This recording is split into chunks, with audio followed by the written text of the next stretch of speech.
নমস্কার, স্বাস্থ্য কথায় আপনাদের প্রত্যেককে স্বাগত জানাই। আজকে আলোচনা করব ডায়াবেটিস নিয়ে। প্রতিদিন প্রতিটা মুহূর্তে আমাদের অল ওভার ওয়ার্ল্ডে, বিশেষ করে ভারতবর্ষে প্রচুর পরিমাণে ডায়াবেটিসের রোগী বাড়ছে, প্রচুর পরিমাণে। আর একবার ডায়াবেটিস ধরা পড়লে বা ব্লাড সুগার, যেটাকে আমরা শর্করা বলি, যদি রক্তের মধ্যে বেড়ে যায় তখন বিভিন্ন ধরনের রোগের আবির্ভাব ঘটে। সুগার হলে, সুগারের জন্য মানুষ যতটা না মরে, সুগারের আনুষঙ্গিক যে রোগগুলো আসে তার জন্য কিন্তু মানুষ আরও বেশি দ্রুত মৃত্যুবরণ করে।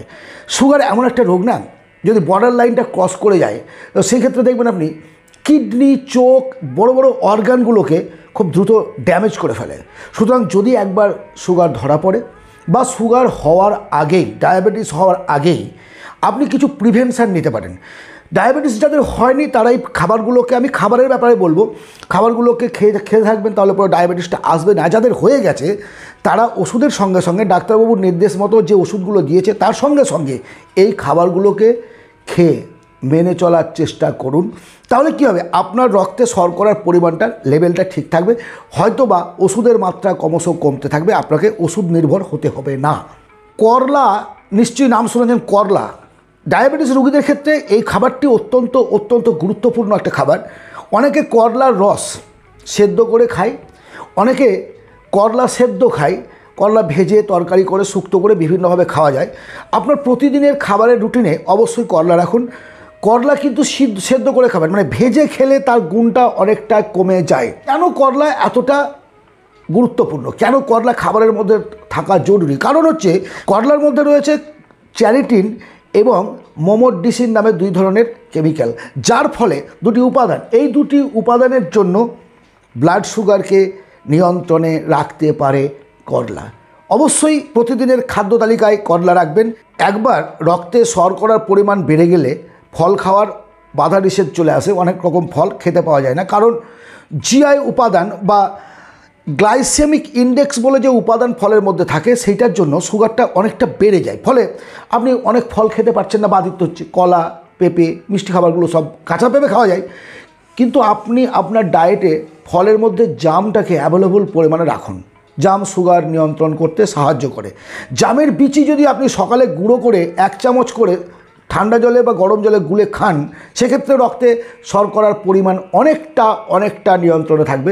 ওষুধের সঙ্গে সঙ্গে বলেছে এই খাবারগুলো খাবেন, ওষুধের সঙ্গে সঙ্গে, কারণ ওষুধ বন্ধ করে দিয়ে শুধু এটার উপর নির্ভর করলে চলবে না। আপনাকে লাইফস্টাইলে চেঞ্জ করতে হবে, প্লাস এই খাবারগুলো খেতে হবে। তাহলে সুগারের যে ক্ষতি, সাইড ইফেক্ট, পরবর্তী অর্গানগুলোকে ড্যামেজ করা, তার থেকে বাঁচবেন। আর ওষুধের মাত্রা দিন দিন কমতে থাকবে এই খাবারগুলো যদি আপনার মধ্যে থাকে। তৃতীয় খাবারটির কথা আপনারা জানেন, বহু গুণে গুণান্বিত, সেটা হচ্ছে আদা। সবজির মধ্যে পড়ে না, এটা মশলার মধ্যে পড়ে। আদা ভীষণভাবে শর্করা কমাতে সাহায্য করে, ভীষণভাবে। ডায়াবেটিস রোগীর অত্যন্ত উপকারী একটা জিনিস। আপনি কাঁচা আদা খেতে পারেন, অথবা আদা চা খেতে পারেন। সবজির সঙ্গে যেটা খাচ্ছেন সেটাতে উপকারিতা যা আছে না আছে ওরও পরে আলোচনা করব, কিন্তু এই ক্ষেত্রে সুগারের যারা পেশেন্ট তারা ডেলি চেষ্টা করবেন একটু পরিমাণে কাঁচা আদা খেতে, চিবিয়ে, অথবা আদা চা খান, দেখব শর্করা আপনার নিয়ন্ত্রণে থাকতে বাধ্য হবে। আরও একটি উল্লেখযোগ্য খাবার, সেটা হচ্ছে আমলকি। প্রচুর পরিমাণে অ্যান্টিঅক্সিডেন্ট আছে, যার ফলে আমলকি আপনার শরীরের ইমিউনিটি পাওয়ারটাকে, রোগ প্রতিরোধ ক্ষমতাটাকে বাড়িয়ে দেবে। আমলকির রস করে খেতে পারেন, কাঁচা আমলকি খেতে পারেন। আমলকির জুস বাজারে বিক্রি হয়, সেটাও আপনি কিনে নিয়ে খেতে পারেন। আমলকি আপনার যে শরীরের শর্করাটা আছে সেটাকে কমাতেও সাহায্য করে। সুগারের পেশেন্ট দীর্ঘ সময় খালি পেটে থাকলে শর্করার মাত্রা রক্তে বেড়ে যায়। রাত্রে আমরা তো কম খাই, রাত্রেবেলা কম খেয়ে ঘুমানোর পরে সকালে যখন ঘুম থেকে উঠে একেবারে সুগারটা অনেকটা মাত্রাতে বেড়ে যায়। যদি এর হাত থেকে বাঁচতে চান তাহলে আপনাকে অ্যাপেল সাইডার ভিনিগার 1 থেকে 2 চামচ রাত্রে শোয়ার সময় খেতে হবে। তাহলে সকালবেলা খালি পেটে যে সুগারের মাত্রাটা, শর্করার মাত্রাটা বেড়ে যায়, সেটা আর বাড়বে না। দেখুন, সুগার এমন একটা রোগ যে নিজে রোগ নয়, আমি প্রথমেই বলেছি যে নিজে রোগ নয়, আরও 10টা রোগকে নিয়ে আসে। আজকের আলোচনায় এই খাবারগুলো খাদ্য তালিকায় আপনি রাখুন।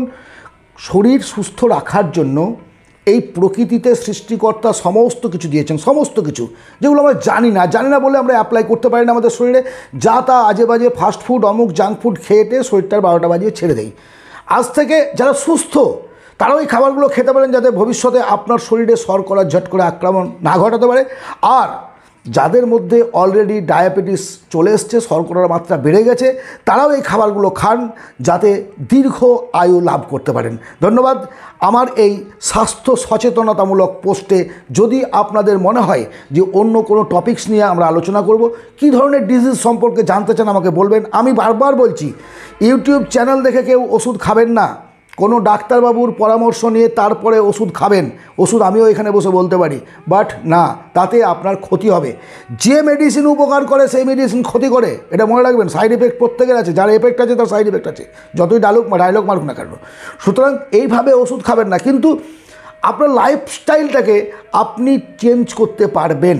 সঙ্গে থাকুন, ভালো থাকুন। পছন্দ হলে অবশ্যই লাইক এবং সাবস্ক্রাইব করুন, শেয়ার করুন বন্ধুবান্ধবদের মধ্যে, ছড়িয়ে দিন। প্রত্যেকে সচেতন হোক, প্রত্যেকের জানা দরকার। ভালো থাকবেন। পরবর্তী ভিডিওতে আবার কথা হবে।